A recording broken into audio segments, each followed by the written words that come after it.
ધોરાજીમાં ડુંગળીનો હાર પહેરીને મતદારે મતદાન કર્યું હોય તેવો અનોખો કિસ્સો સામે આવ્યો હતો।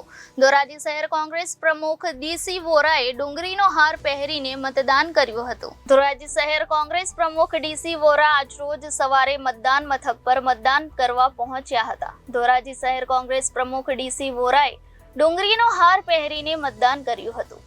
ધોરાજીમાં ડુંગળીનો હાર પહેરીને મતદારે મતદાન કર્યું હોય તેવો અનોખો કિસ્સો સામે આવ્યો હતો। ધોરાજી શહેર કોંગ્રેસ પ્રમુખ ડીસી વોરાએ ડુંગળીનો હાર પહેરીને મતદાન કર્યું હતું। સરકાર દ્વારા ખેડૂતોને ડુંગળીના પોષણક્ષમ ભાવ ન મળતા હોવાથી આવનારી સરકારને જાગૃત કરવા માટે ડુંગળીનો હાર પહેરીને મતદાન કર્યું હતું અને અનોખી રીતે વિરોધ દર્શાવ્યો હતો। મારું નામ દિનેશભાઈ વોરા, શહેર કોંગ્રેસ પ્રમુખ ધોરાજી। આજરોજ અમોએ ડુંગળીના હાર પહેરી અને મતદાન કર્યું છે, કારણ કે આ ડુંગળીનો હાર નથી, પરંતુ ખેડૂતોના જે દીકરા દીકરીના લગ્ન હોય છે એના અરમાનો છે, ખેડૂતોના દીકરા દીકરીની ભણતરની ફી ભરવા માટેના અરમાનો છે, સપનાઓ છે, ખેડૂતને પોતાની છત રિપેરિંગ કરવા માટેના જે સપનાઓ છે એ સપનાઓને લઈને અમે આજરોજ મતદાન કરેલ છે। કારણ એટલું જ કે ભૂતકાળની અંદર સરકારે ડુંગળીની ઉપર પ્રતિબંધ મૂકી અને ખેડૂતોને પાયમાલની દિશામાં ધકેલી દીધા હતા।